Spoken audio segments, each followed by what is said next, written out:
நான் வீட்டில் இருக்கும்போது நொண்டி வெளியில போயிட்டா துள்ளுவதே இளமையா? அங்க வந்து சிம்ரனுடைய தம்பி கேரக்டர் ஒன்று இருக்குப்பா, சூப்பர் கேரக்டர். ஆனால் என்னுடைய முதல் படம் கோபரா தான், பட் என்னுடைய சீனே வரல. அதில் வந்து சிபிஐ கேரக்டர்னு எனக்கு ரொம்ப சந்தோஷம். ஆஹா, சிபிஐயா நடிச்சிட்டேன்.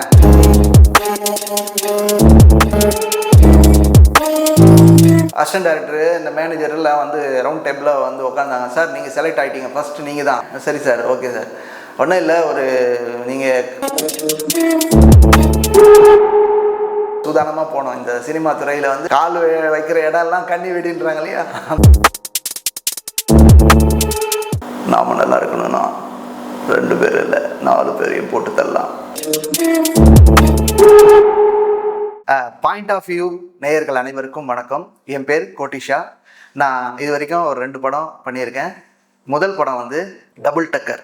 அடுத்த படம் மிடில் கிளாஸ். முனிஷ்காந்த் சார் நடித்த மிடில் கிளாஸில் ஒரு நெகட்டிவ் டாக்டர் ரோல் பண்ணேன். நல்ல ரீச் ஆச்சு. என்னுடைய முதல் படமும் நல்ல வெற்றியான படம், 2வது படமும் நல்ல வெற்றியான படம். வாய்ப்புகள் வந்துக்கிட்டே தான் இருக்குது. இப்போது கலைஞர் டிவியில் காத்து வாக்கில் 2 காதல்ன்ற சீரியலில் சம்மந்தி கேரக்டர் கொடுத்துருக்காங்க. ரேடன் மீடியா ஒர்க்ஸில் மேடம் ராதிகா மேடம் ஆஃபீஸில் எனக்கு ஆடிஷன் வச்சு வாய்ப்பு கிடைச்சது. முதல் கண் நன்றியை தெரிவிச்சுக்கிறேன். இப்போ இந்த சினிமா துறையில் உங்களுக்கு இன்ட்ரெஸ்ட் வரதுக்கு என்ன காரணம்? நாங்கள் ஸ்கூல் படிக்கும் போதே ஸ்கூல் ட்ராமாலெல்லாம் ஆக்ட் பண்ணியிருக்கேன் சார். ஏதாவது வாத்தியாருங்க பண்ணுறாங்க பார்த்தீங்களா, அதே மாதிரி இமிட்டேட்லாம் பண்ணி ஃப்ரெண்ட்ஸுங்கிட்ட பண்ணி காட்டுவேன். இப்போ ஃப்ரெண்ட்ஸுங்க நிறைய பேர் சொல்லுவாங்க, நீ ஏதாவது சொன்னால் கற்பூர மாதிரி டக்குன்னு நல்லா பண்ணுறடா, நீ வந்து சினிமா துறையில் ட்ரை பண்ணுனா. நமக்கெல்லாம் யார் சான்ஸ் கொடுக்க போகிறா அப்படின்னு நானும் சைலண்டாக விட்டுட்டேன். ஆரம்பத்தில் ட்ரை பண்ணேன், நிறைய ஏமாற்றங்கள். உங்களுக்கு வந்து சிம்ரனுடைய தம்பி கேரக்டர் ஒன்று இருக்குப்பா, சூப்பர் கேரக்டர். ஆனால் நீ வந்து ஒரு 10,000 ரூபாய் செலவு பண்ணணும், கொடுத்தீங்கன்னா நடிகர் சங்கத்தில் கார்டு வாங்கி நல்ல கேரக்டர் கொடுத்துடலாம். தயவுசெய்து சினிமா துறையில் ட்ரை பண்ணுற நண்பர்களை வேண்டி கேட்டுக்கிறேன், யாராவது பணம் கொடுத்தா தான் நடிக்க வைக்கிறேன்னு சொல்கிறாங்கன்னா போகாதீங்க. காரணம் என்னென்னா, நீங்கள் டேலண்ட்டாக இருந்தால் மட்டும்தான் உங்களுக்கு வாய்ப்புகள் கிடைக்கும். புரியுதுங்களா? நான் வந்து 1 லட்ச ரூபா கொடுங்க, உங்களுக்கு தம்பி கேரக்டர் தரேன், ஹீரோவுக்கு தம்பியாக தரேன், அதெல்லாம் கிடையவே கிடையாது. எங்கேயாவது ஆடிஷன் கூப்பிட்டாங்கன்னா போங்க, ஆடிஷன் 10 ஆடிஷன் அட்டன் பண்ணுங்க, அதில் ஏதாவது ஒரு ஆடிஷன் செலக்ட் ஆவீங்க. காரணம் என்னன்னா, புதுசா வாய்ப்புகள் தேடுறவங்க யாரையும் நம்பி ஏமாறாதீங்க. யாரையாவது நம்பி ஏமாந்துட்டீங்கன்னா அவங்க ஃப்ராடா தான் இருப்பாங்க. உங்களுக்கு திறமை இருந்தால் மட்டுமே தான் திரைத்துறையில வாய்ப்பு கிடைக்கும். அதனால நீங்க முதல்ல உங்களுடைய திறமையை வளர்த்துக்குங்க, அதுக்கப்புறம் சான்ஸ் தேடுங்க. நான் ஃபர்ஸ்ட் ஆரம்பத்தில் வந்து ஏஜென்ட் மூலியமா போனேன். ஃபர்ஸ்ட் படம் வந்து ஏஜென்ட் ஒருத்தர் கூப்பிட்டாரு, கோபரான்னு சொல்லிட்டு விக்ரம் சார் நடித்த படம் அது. அதில் வந்து சிபிஐ கேரக்டர்னு எனக்கு ரொம்ப சந்தோஷம். ஆஹா, சிபிஐயா நடிச்சிட்டேன், எல்லாரும் பார்ப்பாங்க அப்படின்னு. கிரிக்கெட் வீரர் இப்பான் பிரதான் அவர் பக்கத்திலேயே சீட் போட்டு எனக்கு கொடுத்தாங்க. எல்லார்கிட்டையும் ஃப்ரெண்ட்ஸுங்கிட்ட எல்லாம் எல்லார்கிட்டையும் சொல்லிட்டேன், பா இப்பான் பிரதான் சார் கூடயே நடிச்சிட்டேன் நான் அப்படின்னு. படம் வந்த பிறகு போய் பார்த்தோம், எங்கள் ஃபுட்டேஜ் எல்லாமே அவுட்டு. ஒரு படத்தில் நடிச்சிட்டோன்னா நம்ம எல்லார்கிட்டையும் சொல்லிடுறோம் இல்லையா, சொல்லாதீங்க, ஃபுட்டேஜில் தூக்கிடுறாங்க. என்னுடைய முதல் படம் கோபரா தான், பட் என்னுடைய சீனே வரல. என்னுடைய சீனே ஒன்றுமே இல்லாமல் போயிடுச்சு.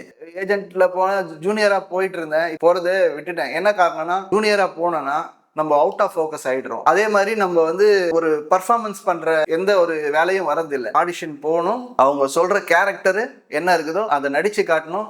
டைரக்டருக்கு பிடிச்சா கண்டிப்பாக வாய்ப்பு தருவாங்க, தராமல் இருக்க மாட்டாங்க. நீங்கள் ஏதாவது பண்ணி காட்டுங்க அப்படின்னு சொல்லி நிறைய ஆடிஷனில் வந்து ஏமாற்றங்கள்லாம் அடிச்சிருக்கேன். ஏமாற்றங்கள்ல எப்படின்னா, நம்ம ஏதாவது ஒன்று பண்ணி காட்டுவோம், ஆனால் அது வந்து பிடிக்காம போய் வாய்ப்புகள் நிறைய விட்டுருக்கேன். அதனால டைரக்டர் என்ன சொல்கிறாரோ, இந்த சீனு இப்போ ராஜ்குமார் பெரியசாமி சாரோடைய ஆடிஷனில் கூட இந்த கேரக்டர் இருக்கு, தனுஷ் சாரோட ஃப்ரெண்டு கேரக்டரு, இந்த மாதிரி நீங்கள் பண்ணி காட்டுங்கன்னு சொல்லி ஒரு கான்செப்ட் சொன்னாங்க. அந்த கான்செப்ட் பண்ணி காட்டினேன். ஆனால் நீங்களே ஒன்று பண்ணுங்கன்னு சொல்லும்போது நம்ம ஒரு கான்செப்ட் வச்சுருப்போம், அந்த கான்செப்ட் வந்து அவங்களுக்கு பிடிக்காம போய் நம்ம டைமும் வேஸ்ட்டு, நம்ம வேலையை விட்டு தான் ஆடிஷனுக்கு போகிறோம் இல்லைங்களா. ஏதோ ஒரு வேலை இருக்குது, எல்லாருக்கும் ஒரு வேலை இருக்குது. இந்த நடிப்பு துறையில் ஏதாவது ஒன்று சாதிக்கணும்னு சொல்லிட்டு தான் வரோம், அதெல்லாமே வேஸ்ட் ஆகிடுது. அதனால் நண்பர்கள் அனைவருக்கும் என்ன சொல்லிக்கிறேன்னா, நீங்கள் ஒரு ஆடிஷன் போகிறீங்கன்னா கும்பலாக ஒரு 1000 பேர் 2000 பேர் இருக்கிற ஆடிஷனில் போனீங்கன்னா கண்டிப்பாக 100ல் ஒருத்தர் கூட செலக்ட் ஆகாது. அது ஒரு கும்பலாக செலக்ட் பண்ணுவோம். எனக்கு எங்கள் ஃபேமிலி ஃப்ரெண்ட் வந்து ஜார்ஜ் விஜய் அண்ணன், அவர் வந்து என்னுடைய இன்ஸ்டாவுடைய ரீல்ஸ் எல்லாம் பார்த்துட்டு எனக்கும் ஆப்பர்ச்சுனிட்டிஸ்லாம் நிறைய அனுப்புவார். ஏன்னா அந்த மாதிரி நல்ல உள்ளங்கள் வந்து கொஞ்சம் தான் இருக்கு இந்த சினிமா துறையில. ஜார்ஜ் விஜய் அண்ணனை பத்தி சொல்லணும்னா எனக்கு ஒரு முதுகெலும்பு மாதிரி. அவர் வந்து ஏதாவது கேரக்டர் இருந்திருந்தா கூட எனக்கு ஃபோன் பண்ணி சொல்லுவார், கோட்டி இந்த டேரக்டர் நம்பர் கொடுத்துருக்கேன், நீ போய் வந்து மீட் பண்ணு, ஏதாவது சொல்லுவாங்க. அதே மாதிரி எனக்கு 2 படத்துலையும் அவர் சொல்லி எனக்கு வாய்ப்பு நல்லா கிடைச்சிது. அந்த மாதிரி நீங்கள் ப்ரொடக்ஷன் கம்பெனி தேடிட்டு போங்க, 10 ஆடிஷன் அட்டன் பண்ணுங்க, ஏதாவது ஒரு சான்ஸ் கண்டிப்பாக கிடைக்கும். உங்களோட ஃபர்ஸ்ட் வாய்ப்பு எப்படி கிடைச்சது? அந்த முதல் வாய்ப்பும் நடிகர் மாரி ஜார்ஜ் விஜய் அண்ணன் அவர் மூலியமாக தான் கிடைச்சிது. ஜார்ஜ் அண்ணன் வந்து எல்லாருக்கும் ஒரு ஹெல்ப் பண்ணணுன்ற ஒரு தாட் இருக்கிறவர். எப்போவுமே நான் ஃபோன் பண்ணால் கூட காட் பிளஸ் யூன்னு சொல்லுவார். கடவுள் ஆசீர்வாதம் பண்ணுறாரோ இல்லையோ, அண்ணனோட ஆசீர்வாதம் எப்போவுமே எனக்கு இருக்குது. ஏன்னா அவர் வந்து இந்த டாக்டர் ரோல் ஒன்று இருக்குது, நெகட்டிவ் டாக்டர் ரோலு, நீ போய் வந்து மீரா மெஹதின்னு ஒரு டேரக்டர் டபுள் டக்கர்னு ஒரு படம் எடுக்கிறாங்க, நீங்கள் போய் ஆடிஷன் அட்டன் பண்ணுங்கன்னாரு. அட்டன் பண்ணேன். நல்ல சூப்பரான வாய்ப்பு எனக்கு மீரா மெஹதி சார் கொடுத்தாரு, டேரக்டர் சார். அவர் தான் என்னுடைய முதல் டேரக்டரு. அவர் வந்து ஒரு நல்ல கிரியேட்டிவிட்டியான படம் எடுத்தார். அதே மாதிரி இந்த நல்ல அனிமேஷன் மாதிரி ஒரு நல்ல சக்ஸஸ்ஃபுல் படத்தில் ஒரு பார்ட்டாக இருக்கிறோன்றது வந்து எனக்கு ரொம்ப சந்தோஷமான விஷயம். அந்த வாய்ப்பு எனக்கு கொடுத்த டேரக்டர் சாருக்கும் மாரி ஜார்ஜ் விஜய் அண்ணனுக்கும் நன்றியை சொல்கிறேன். நான் டாக்டர் கேரக்டர் பண்ணேன். 2 சீன் தான் வருவேன். சுனில் ரெட்டி சார் கூடயும் அப்புறம் சாரா சார் கூட என்னுடைய காம்பினேஷன் இருந்தது. அதுதான் என்னுடைய முதல் படமே. 2வது படம் மிடில் கிளாஸ். மிடில் கிளாஸ்ன்றது வந்து கிஷோர் ராமலிங்கம் சாரோடைய டைரக்ஷனு. அதில் அசிஸ்டன்ட் டைரக்டர் வந்து ஹரின்னு ஒரு அசிஸ்டன்ட் டைரக்டர். அவர் தான் என்னை பார்த்த உடனே இந்த நெகட்டிவ் கேரக்டருக்கு வந்து உங்கள் ஃபேஸ் நல்லா செட் ஆகுது, அப்படி வாங்கன்னு சொல்லிட்டு என்னை செலக்ட் பண்ணது வேற கேரக்டருக்கு செலக்ட் பண்ணாங்க. பட் இந்த டாக்டர் ரோலுக்கு கொடுத்தாங்க. இன்னைக்கு கூட நம்ம தெரிஞ்ச சர்க்கிளில் வந்துப்பா உன்னை இந்த படத்தில் பார்த்தேன், நல்லா பண்ணியிருந்த அப்படின்னு சொன்னாங்க. ஆனால் உண்மையிலேயே அந்த படத்தில் ஒரு 2-3 சீன் வந்து ஃபுட்டேஜில் போயிடுச்சு. அது இன்னும் வந்திருந்ததுன்னா இன்னும் எனக்கு பேர் வந்திருக்கும்.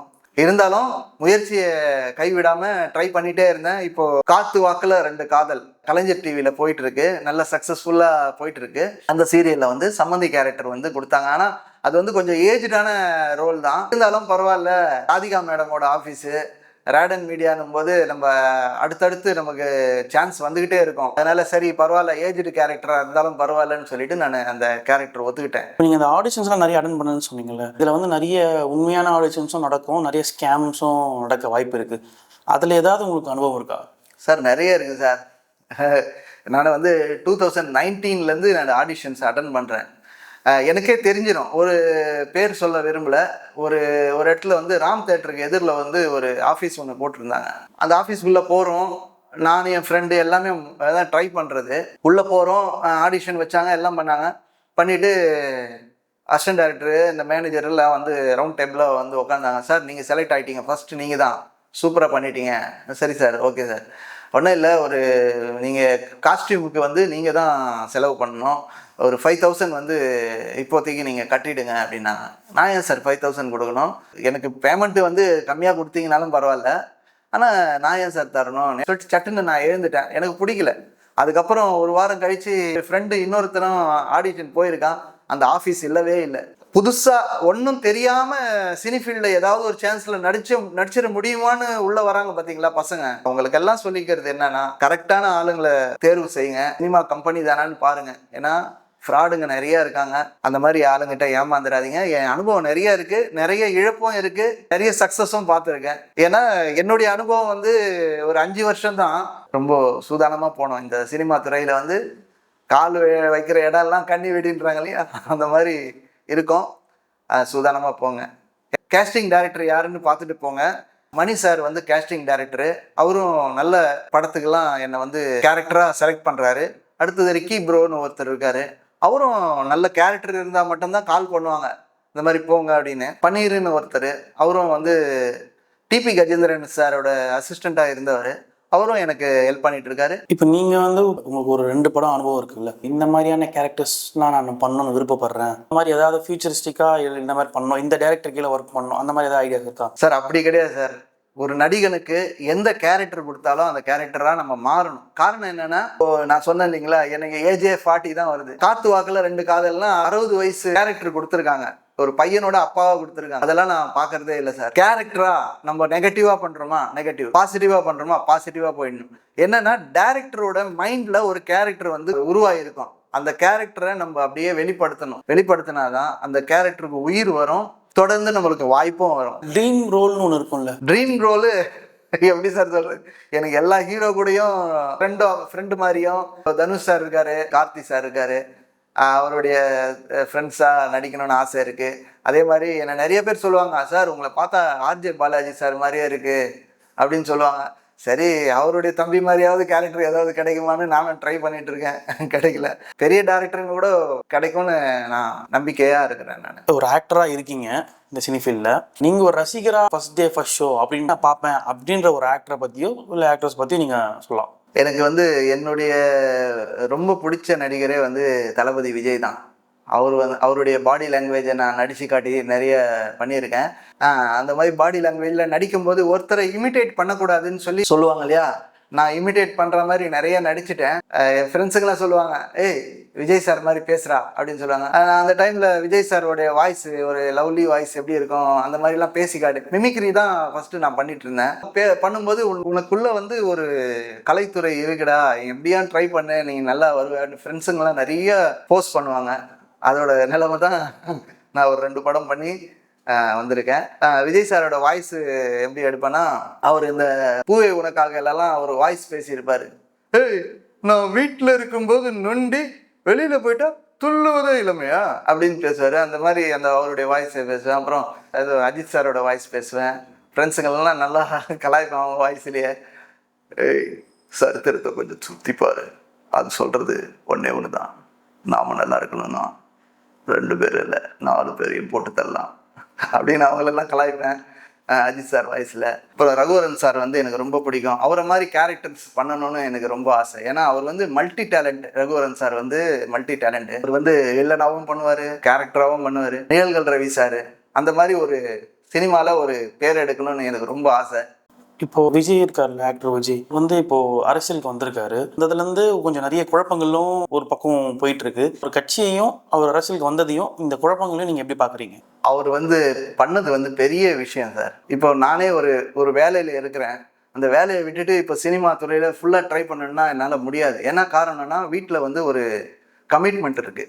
அந்த கமிட்மெண்ட்டை விட்டுட்டு வரணுமேனு ஒரு பயம் இருக்கும் இல்லைங்களா. யாராக இருந்தாலும் சரி, ஒரு கமிட்மெண்ட்டை நம்ம விட்டுட்டு வரோன்னா ஒரு பயம் வரும். ஆனால் விஜய் சார் பண்ணுறது எவ்வளோ பெரிய விஷயம் தெரியுங்களா. நம்பர் 1 இடத்துல இருக்காரு. அவ்வளோ பெரிய தொகை வாங்குற ஆள் அதை விட்டுட்டு அப்படியே வராருன்னா அவருக்கு நம்ம சப்போர்ட் கண்டிப்பாக இருக்கணும். ஏன்னா ஏதோ ஒரு புதுசாக பண்ணணும்னு நினைக்கிறாரு. அவருக்கும் ஒரு வாய்ப்பு கொடுத்து பார்க்கணும். ஆக்டர் அஜித் இருக்காருல்ல, இப்போ அவர் ஆக்டிங்கை கொஞ்சம் ஒதுக்கி வச்சுட்டு இப்போ ரேசிங்கில் பிஸியாக இருக்காரு. இது நீங்கள் எப்படி பார்க்குறீங்க? ஒரு மனுஷனுக்கு ஒர்க் இருக்கு, ஒரு பேஷன் இருக்கு இல்லையா. இப்போ எனக்கு கூட ஒர்க் இருக்குது. என்ன ஒர்க்குனா, நான் மொபைல் சர்வீஸ் பண்ணிட்டு இருக்கேன். என்னுடைய பேஷன் இந்த மாதிரி சினிமாவில் நடிக்கிறது. அதே மாதிரி அவருடைய பேஷன் இந்த மாதிரி கார் ரேசிங்கில் கலந்துக்கணும். ஆனால் அவர் ஆரம்பத்தில் எவ்வளோ கஷ்டப்பட்டுருக்காரு தெரியுங்களா. எத்தனை இடத்துல போன் ஃப்ராக்சர் ஆகி ரொம்ப கஷ்டப்பட்டு தான் வந்திருக்காரு. அவர் ஸ்டண்ட்லலாம் அவரே ரியலாக பண்ணுறாருன்றது பெரிய விஷயம். இப்போ கூட இந்த படத்தில் கூட ஸ்டண்ட்டு போட்டு அந்த காரு ட்ரைவ் பண்ணதெல்லாம் பெரிய விஷயம் சார். அதே மாதிரி அவர் ரிஸ்கான விஷயம்லாம் ரொம்ப பண்ணுவார். ரொம்ப பிடிக்கும் அஜித் சாரே. இது வரைக்கும் பொறுமையாக இன்டர்வியூ எடுத்தீங்க. இந்த பாயிண்ட் ஆஃப் வியூ சேனலுக்கு என்னுடைய வாழ்த்துக்களையும் வணக்கத்தையும் தெரிவித்துக் கொள்கிறேன். சப்ஸ்கிரைபர்ஸு புதுசாக இந்த மாதிரி புது ஆளுங்களை சார் இன்டர்வியூ பண்ணுவார். அதனால் சப்ஸ்கிரைப் பண்ணி வச்சுக்கிங்க. உங்களுடைய ஆதரவை பாயிண்ட் ஆஃப் வியூவுக்கு நீங்கள் கொடுங்க. நன்றி, வணக்கம்.